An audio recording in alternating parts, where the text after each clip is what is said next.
to this beautiful Monday, ladies and gentlemen. I'm your host for the day, Chris Matthews, on the UMP, better known as the Universal Mindset Podcast. We are moving right along in our series on leadership. Today's episode is part 3 with 5 more to go.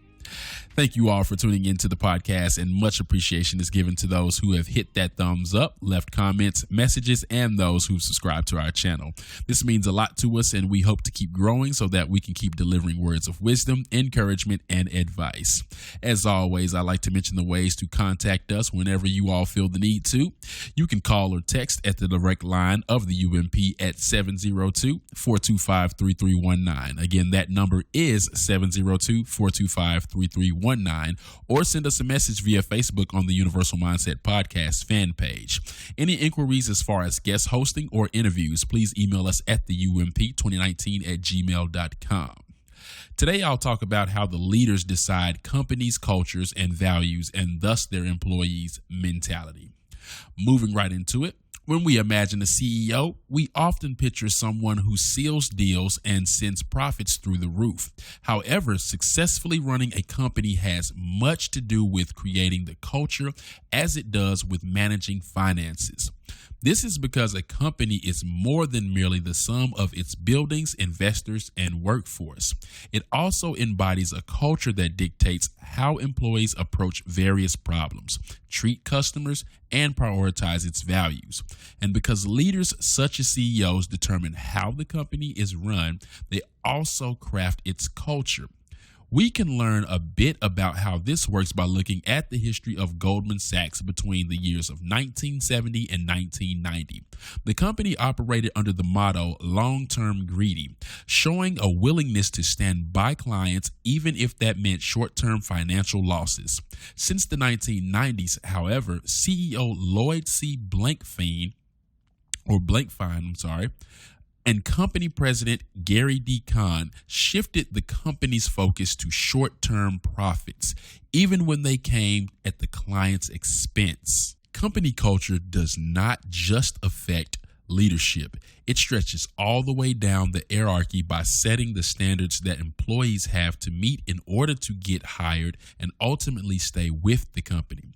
One extraordinary example of how company culture influences staff can be found in the bravery of the employees at the Taj Mahal Palace Hotel, which insists that the guest interests come before those of the companies.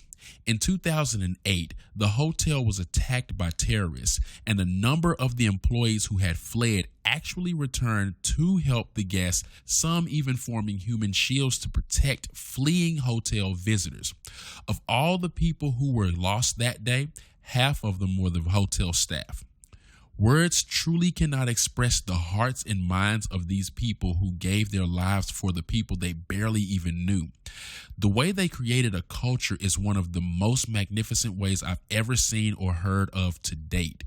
In earlier episodes, I talked about how the leadership in companies is vastly important down to the least of employees, because every person from the highest paid down to the least paid matters. They matter for so many reasons, and they deserve to know that they do matter. Lack of showing that from a leader can result in a situation, for instance, having those employees at the Taj Mahal run out of that hotel and leave those guests there to die. Now, I know those workers who returned to save those guests did lose their lives, but the why of what they did will never be forgotten. And I personally feel that the culture that their leadership team created should be imitated to the T in every company. Another company that I would like to speak highly of is Chick-fil-A. Whenever I would have a job interview, aside from being reared with knowing how to respect others and always put my best foot forward in all that I do, Chick-fil-A was the job I learned to always go the extra mile to extend my help, whether it be for a coworker or a guest. Second mile service is what they call it. I want to give a great thank you and a much appreciation to an owner-operator of Chick-fil-A in Germantown, Tennessee, Anthony House. He gave me a chance when I truly needed it. I still needed to find my way even after leaving the company, but he helped me with a non-judgmental mind and heart.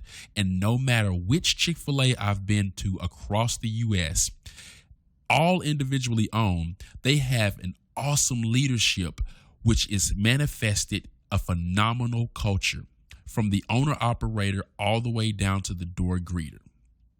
Now that we've learned about how leadership looks, the following episodes will deal with the dramatic effect of bad leadership. People, let's always remember to be great in all that we do, at your job or even in your own business, at home and outside of the home. No matter where you are, you have the potential to be the best leader there is. Great willing followers make great willing leaders. Overcome the tragedies of the past, because somewhere there is a person waiting unconsciously but specifically for you to take your place as the leader you're chosen to be in order to help them achieve the same for someone else. Ladies and gentlemen, from me to you, I love you all. Be sure to tune in for Leadership Part 4 next Monday. I'm your host, Chris Matthews, and as always, thanks for listening. I'll see you next time.